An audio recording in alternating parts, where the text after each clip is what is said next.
रामपुर नाम के जंगल में टोनी चिड़िया अपने पति कालू कौवे और बेटे बंटी कबूतर के साथ रहती थी। टोनी चिड़िया और कालू कौवा काफी अरसे से जंगल के सबसे अमीर सेठ के यहाँ काम करते थे। कालू सेठ की फैक्ट्री में मजदूरी किया करता था और टोनी चिड़िया सेठ के घर के सारे काम किया करती थी। टोनी चिड़िया और कालू कौवा जितने ज्यादा मेहनती और ईमानदार थे, सेठ और उसकी पत्नी सुंदरी कवि उतने ही ज्यादा घमंडी और गरीबों को अपने पैर की धूल समझते थे। टोनी, अरे टोनी कहाँ मर गई?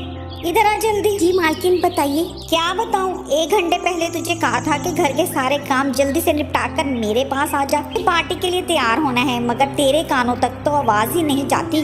माफ कर दीजिए मालकिन, आज बर्तन बहुत ज्यादा थे इसलिए ज्यादा टाइम लग गया। ज्यादा बातें मत बना, जा वो बिस्तर पर मेरे गहने पड़े हैं, उठाकर मेरे पास लेकर आ और एक एक करके मुझे पहना दे। टोनी बिस्तर से गहने उठाने लगती है कि सुंदरी उसे रोक देती है। 1 मिनट रुक, वो वाला हार तुम मत उठाना, मैं ही उसे उठा लेती हूँ। सुंदरी एक ज्वेलरी बॉक्स उठाती है और उसे खोलती है। उसके अंदर बड़ा ही सुंदर हीरो का हार था। हार की चमक को देखकर टोनी ने कहा, वाह ये हार तो बड़ा ही सुंदर है मालिकिन, आप बैठी मैं पहना देती हूँ। तू इसे हाथ मत लगाना, मैला हो गया तो। असली हीरो का हार है, आज शाम की पार्टी के लिए खरीदा है मैंने। तुझे दूर से देखना है तो देख ले, वैसे भी तूने अपनी जिंदगी में कभी असली हीरो का हार कहाँ देखा होगा। ऐसा मत कहिए मालिकिन, मेरे बाबा हीरो के कान में काम किया करते थे। बचपन में मैंने बहुत हीरे देखे हैं, वो भी बिल्कुल असली। रहने दे, तो मजदूरी करके कहाँ से हीरे निकालना अलग बात है और उन्हें खरीद कर पहनना अलग। चल अब बातें बनाना बंद कर और मुझे तैयार कर, वैसे भी मुझे बहुत देर हो गई है। टोनी चिड़िया सुंदरी कवि को तैयार करने लगती है। सुंदरी कवि बहुत ही घमंडी थी, ये उसकी आदत थी कि वो अपनी चीजों का दिखावा करने का कोई भी मौका नहीं छोड़ती थी। टोनी चिड़िया सारे काम निपटा कर अपने घर जाती है। टोनी चिड़िया बहुत ही उदास होती है। आज क्या दिखाकर तुझे नीचा दिखाया मालिकिन ने, मुझे बताओ। अगर मेरे बस में हुआ तो मैं तुम्हारे लिए जरूर लेकर आऊंगा। रहने दो, तुम्हारे बस की बात नहीं है वो लाना। हीरो का हार चाहिए मुझे, बताओ तुम ला सकते हो? टोनी तुम्हें तो पता है हम कितने गरीब हैं, फिर भी तुम ऐसी बातें कर रही हो। क्या हम कभी अपनी ख्वाहिशें पूरी नहीं कर पाएंगे? टोनी गुस्से से बाहर चली जाती है कि तभी वहाँ पर एक कुक चिड़िया आती है। मैं बहुत भूखी हूँ, कई दिन से कुछ नहीं खाया, क्या तुम मुझे कुछ खाने को दे सकती हो? हाँ जरूर, मैं अभी कुछ खाने को लाती हूँ, तुम यही रुको। टोनी उस चिड़िया को खाना लाकर देती है। वो खाना खाकर उसका शुक्रिया अदा करती है और उसके हाथ में कुछ बीज देती है और वहाँ से चली जाती है। ये कैसे बीज है? क्या बंटी इनको घर के आंगन में डाल दे। बंटी सब बीजों को घर के आंगन में डाल देता है। ऐसे ही कुछ समय बीत जाता है। माँ देख तो जरा, आंगन में कितने सुंदर पौधे उगाए हैं। तभी टोनी आंगन में जाकर देखती है, ये पौधे तो बहुत सुंदर हैं बेटा, तुम इन पौधों को मत तोड़ना, शायद इन पर बहुत ही सुंदर फूल आएंगे। कुछ दिन बाद बहुत तेज आंधी आती है, जिसकी वजह से एक पौधा टूट जाता है। ओहो, ये क्या हुआ? तेज हवा के कारण ये पौधा टूट गया। कोई बात नहीं टोनी, ये पौधा अभी ठीक है, मैं इसको निकाल कर दूसरी जगह पर लगा देता हूँ। जैसे ही कालू उस पौधे की जड़ को जमीन से निकालता है तो हैरान रह जाता है। उस पौधे की जड़ के साथ बहुत सारे कीमती हीरे लगे हुए थे। ये देखकर वो बहुत ही खुश होते हैं। फिर टोनी कहती है, अच्छा तो मुझे अब समझ आया, उस चिड़िया ने मुझे हीरो के पौधे के बीज दिए थे, अब तो हम बहुत अमीर हो जाएंगे। फिर टोनी और कालू हीरो की खेती करने लगते हैं और देखते ही देखते बहुत ज्यादा अमीर हो जाते हैं।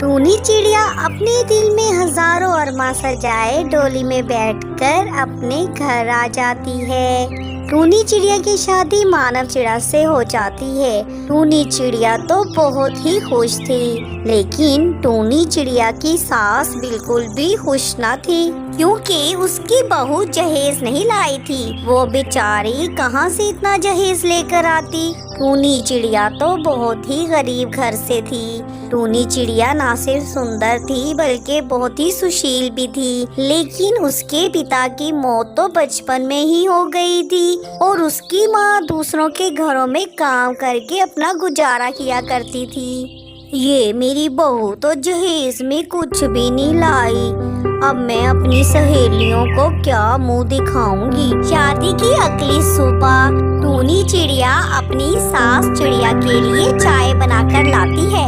टूनी चिड़िया की सास चाय पीने लगती है। उसे चाय तो अच्छी लगी थी, मगर उसे टूनी चिड़िया को बेइज्जत भी तो करना था। टूनी चिड़िया की सास सारी की सारी चाय नीचे गिरा देती है। तू ये कैसी चाय बनाकर लाई हो बहू? तुम्हें तो चाय बनाना भी नहीं आती। मुझे नहीं लगता कि तुम इस घर को संभाल पाओगी। कैसे करोगी घर का बाकी काम? मैं माफी चाहती हूँ माँ जी, मैं आपके लिए फिर से चाय बनाकर लाती हूँ। और फिर टूनी चिड़िया फिर से चाय बनाकर लाती है और अपनी सास को देती है। टूनी चिड़िया अपने घर की साफ सफाई का काम शुरू करती है। वो अपने पूरे घर को बड़े ही अच्छे से साफ करती है। वो घर में झाड़ू लगा रही थी, मगर उसकी सास उसके पीछे जगह जगह फलों के छिलके फेंक देती है। माँ जी, मैंने अभी अभी झाड़ू लगाया है, प्लीज आप कूड़ा ऐसे ना फेंके, आप कूड़ा कूड़े की बास्केट में डाल दीजिए। अच्छा, अब तुम मुझे सिखाओगी कि मुझे मेरे ही घर में कैसे रहना है। मेरा घर है, मैं जैसे चाहे रहूं, जहाँ चाहूँ वहाँ कूड़ा फेंकूं। तू कौन होती है मुझे रोकने वाली? अपने दहेज में लाई हो ये घर जो मुझे आदेश दे रही हो?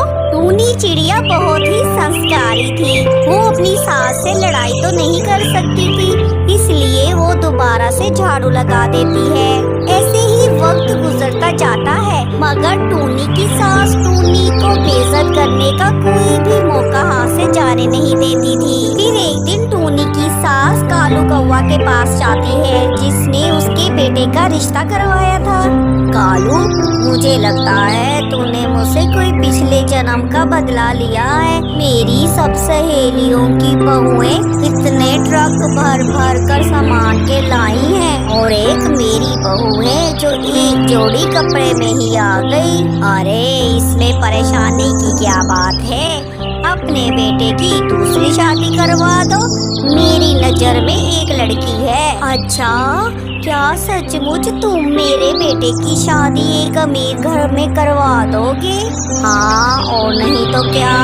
मेरा एक चिड़ा दोस्त है, अगर तुम अपने बेटे की शादी उसकी बेटी से करवा दोगी तो तुम्हारा पूरा घर दहेज से भर देगी। अच्छा कालू, ऐसा है तो फिर देर किस बात की? तुम आज ही रिश्ते की बात करो, मैं अपने बेटे को खुद ही मना लूंगी। टूनी की सास घर आकर अपने बेटे से कहती है, अरे मानव बेटा, कल तुमने मेरे साथ वाले जंगल में जाना है। वहाँ एक अमीर लड़की से तुम्हारी शादी करनी है। लेकिन माँ, अब कैसी बातें कर रही हो? मेरी दुल्हन तो घर पर ही है। बेटा, वो बहुत अमीर है, हमारा पूरा घर दहेज से भर देगी।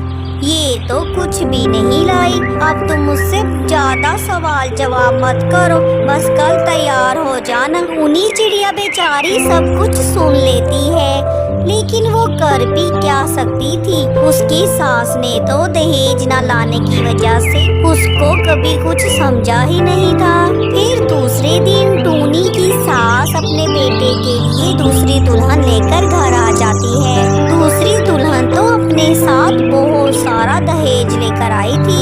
फ्रिज, टीवी, एसी, ओवन और बहुत सारा सामान लेकर आई थी वो। फिर अगले दिन टूनी की सास बड़े ही मजे से एसी चलाकर बैठी थी कि उसकी बहू वहाँ पर आ जाती है। सासू माँ, आपने ये एसी किसकी इजाजत से चलाया है? ये एसी मैं लेकर आई हूँ, इसलिए इसको मैं और मेरा पति ही चलाएंगे। हाँ, अगर आप बिल दे सकती हैं तो फिर सोच लीजिए। ये सुनकर टूनी की सास तो हैरान और परेशान हो जाती है, क्योंकि उसे तो आज तक किसी ने कभी मना नहीं किया था। और हाँ सासू माँ, मैंने अपनी फ्रिज को भी ताला लगा दिया है। मेरी फ्रिज को मेरी इजाजत के बगैर कोई हाथ न लगाए। ये सब कहकर वो वहाँ से चली जाती है। टूनी चिड़िया की सास को पता चल चुका था, उसे दूसरी बहू के दहेज का कोई भी फायदा न हुआ था। लेकिन अब वो कर भी क्या सकती थी? उसकी पहली बहू दहेज न लाई थी, लेकिन उसके पास अच्छे संस्कार थे। उसने तो कभी भी अपनी सास के सामने जुबान तक न खोली थी, मगर अब टूनी की सास को पछतावा हो रहा था।